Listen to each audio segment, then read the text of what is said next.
I'm about to get you guys stop talking.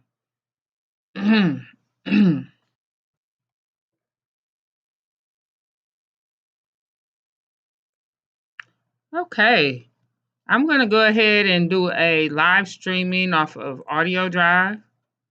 So I'm gonna go ahead and go into the student toolbox, log into Clever, and then we're gonna find a nice book to read in Overdrive.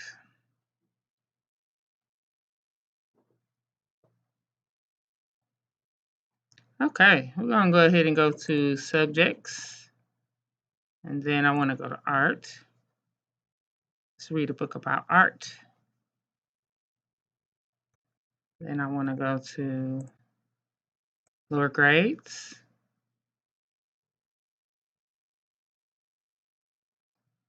Okay. Let's see what we got here. I like Imagine That. Is it Dr. Seuss? We'll see. Imagine That. How Dr. Seuss wrote The Cat in the Hat by Judy Sierra, illustrated by Kevin Hawkins.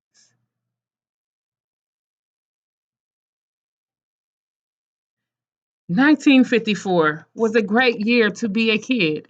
There were 5-cent donuts and 1-cent lollipops. Rock and roll had just hit the record shops. Bookstores brimmed with exciting new books like Charlotte's Web, The Lord of the Rings, and Horton Hears a Who. 1954 was a great year to be a kid. Unless you were trying to learn how to read, for some reason, first graders weren't making the leap from reading a few words to reading a whole book. Grown ups were stumped. What could the problem be? Kids knew the answers. School readers were just plain boring. A famous writer named John Hersey agreed with the kids. He had an idea for solving the problem and wrote about it in his Life magazine. What kids needed was a beginning reader so exciting that they couldn't stop turning the pages. Who could write a book like that? Only the funniest children's author in the land, Dr. Seuss. Dr. Seuss, we insist. Won't you please write a book that no kid can resist? P.S. Use the words on this no nonsense list. Ted, as he was known to his friends, had already published 9 big picture books. Books like If I Ran the Zoo and Scrambled Eggs Super and Bidwick the Big Hearted Moose. They were funny and kids loved them. But could he write and illustrate a first grade reader? Of course, a short little book like that would only take 1 or 2 weeks. Or so he thought. Each morning after breakfast, Ted went upstairs in his studio. He had a chair and a desk, a drawing board for drawing, and a typewriter for writing. He also had a closet full of outlandish hats. When he couldn't think of the right words, a suitable hat was sure to help. Writing a beginning reader was not as simple as it seemed. For one thing, Ted liked to invent new words for his books.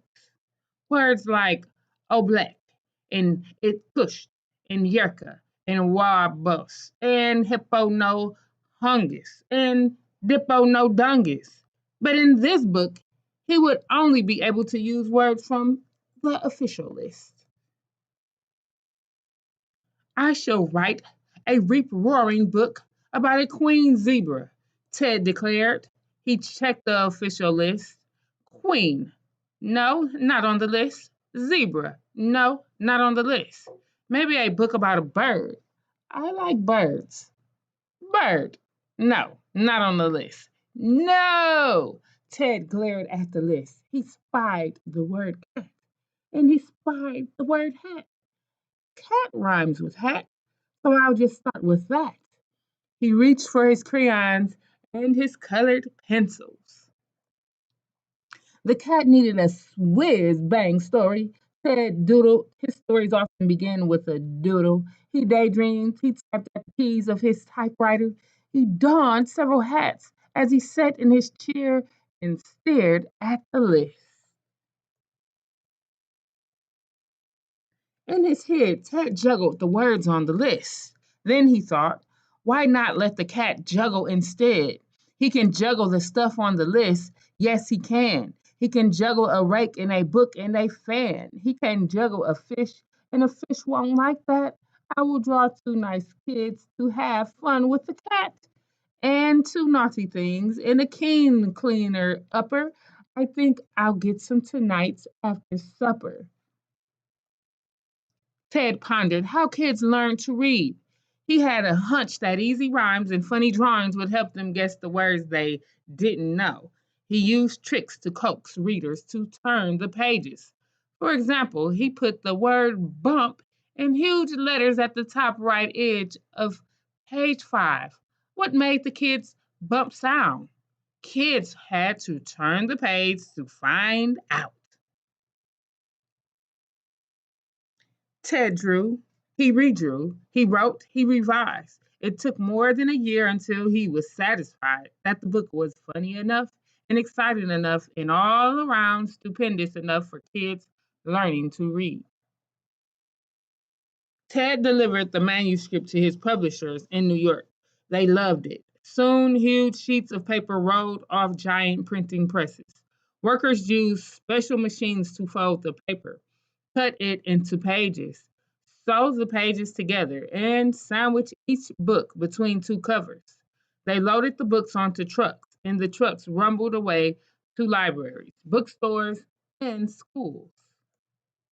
It didn't take long for the news to spread from kid to kid, from coast to coast. There was a new book, an easy book, a book that was so much fun, just you just couldn't stop reading it. Everyone had to have a copy of The Cat in the Hat. Ted traveled to Boston, New York, and Chicago to meet kids, sign their books, and give autographs. The first Great Reader was a smashing success. He had done it. He had created a fantastic book using only 236 different words. But the great Dr. Seuss didn't stop there. No, he wrote a sequel, The Cat in the Hat Comes Back, and he started to publish more books for kids who were beginning to read. I can read it for beginning readers all by myself. One day, Ted's friend, Bennett Cerf, proposed the ultimate challenge. He bet that Ted couldn't write a beginning reader using only 50 different words. Could he? Would he? Yes. In fact, he could do it here or there. He could do it anywhere with the help of a clever young fellow named Sam I Am and a whopping big serving of green eggs and ham. Imagine that.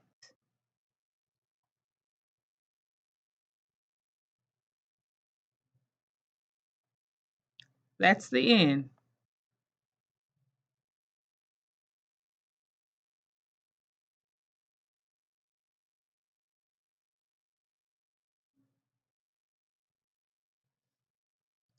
Okay.